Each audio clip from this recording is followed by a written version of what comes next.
Shabbat Shalom. In this week's parasha, we're going to learn something very interesting. There's a saying which is very, very famous, right? The beginning of the parasha speaks about, right, Shemita and Har Sinai. Vaydaber Hashem Moshe be'Har Sinai lemor. Right? What is the connection between Har Sinai and Shemita? This is a famous Rashi. And when we say that it's such a famous Rashi, where he says, Inyan Shmita etzel Har Sinai, what's the connection between Shemita, the sabbatical, and Har Sinai, right? There was apparently an American television program that was playing in Israel, and with the Hebrew subtitles. And when the actor said, what does it have to do with the price of tea in China? The subtitle said, Inyan Shmita etzel Har Sinai, which means that it's so famous, these words of Rashi. What is the connection, right, of Shemita and Har Sinai, that it even came into what is the price of tea and what does that have to do with the price of tea in China, right? That's what it came into. Fine.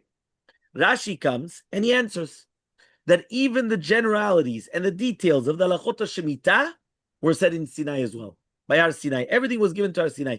Everything, all the mitzvot, everything was given at Har Sinai. But there's another answer brought down in the name of the Sfat Emet.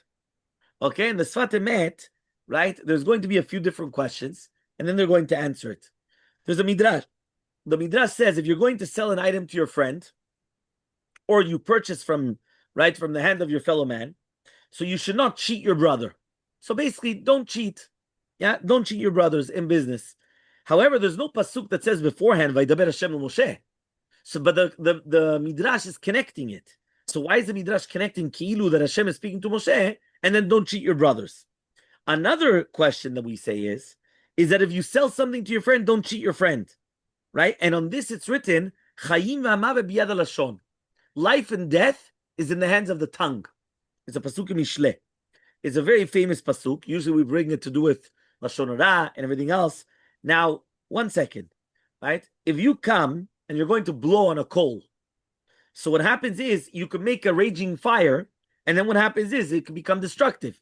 But if you're going to spit on the same coal, it could extinguish the coal, and then it's not destructive anymore. So too, the exact same thing is the tongue, right?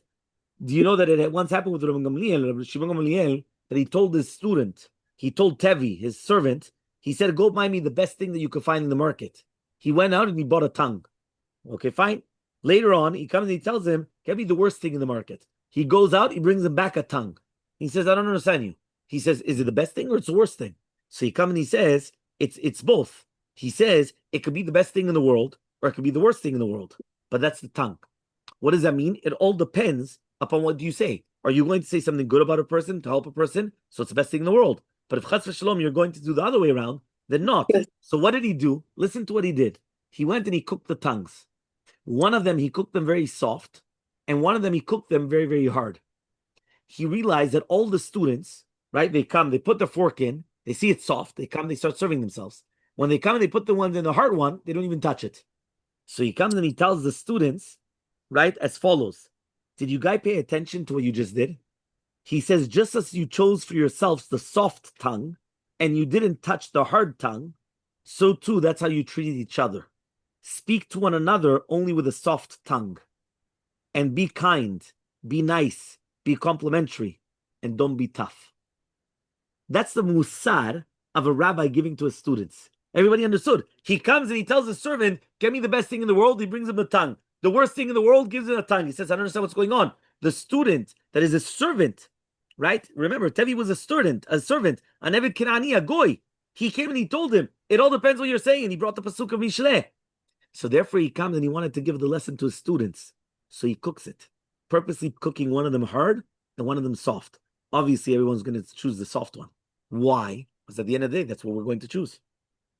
So he comes and he says, that's why Moshe Rabbeinu comes and he says that when you're going to make a sale with your friend to make a purchase, don't aggrieve one another.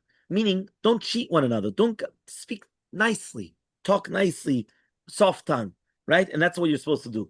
So the Sfat Emet comes and he says the connection between Shemita, which is speaking nicely, and avoiding Ona'ah and Har Sinai is that it's all going to be the unity behind them. What does that mean?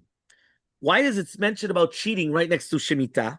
He says the answer is that when someone sells a piece of land, the value is determined based upon the number of years that are remaining until the next Yovel. What does that mean? If there's 3 years until the Jubilee, so you could only sell it for a very small amount.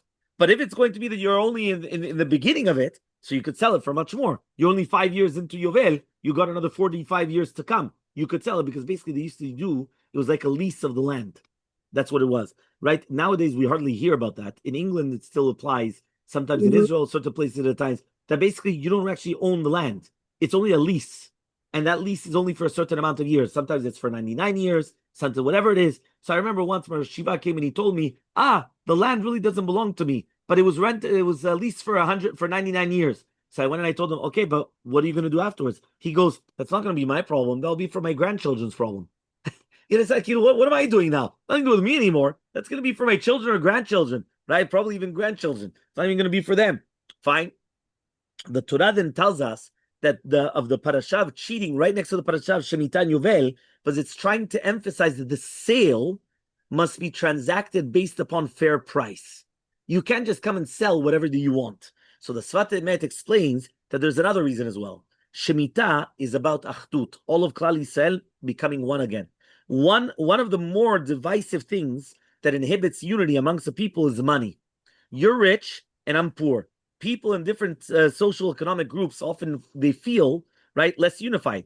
They live differently because they're different, right? For example, you've got in America, you've got the 10%, and then you got the 90%, right? It's a fact. However, those Shemitah is the equalizer. Why?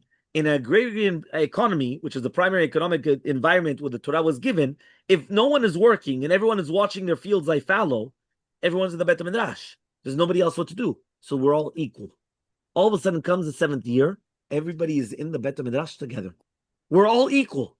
So Shemitah equals equality. We want to be unity. We want to be all on the same level, all one. He comes and he says, now we understand also, right? The purpose of Shemitah is that it's going to be right beside the purpose of cheating. Why? Because when they're going to cheat you, right, it's going to be the same thing. There's onat mamon and onat dvarim, meaning I could hurt you with money and I could hurt you with words, but it's all hurt. It's all the same thing.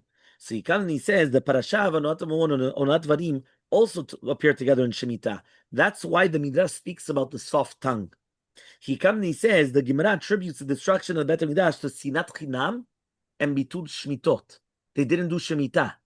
Now, sinat chinam, I can understand. They were nice to each other. But what is bitul shmitot? It's the same thing. When they annulled the Shemitah, we're not equal anymore. So now I treat you like a poor person. I'm the one on top. I'm the big guy. You're the nobody.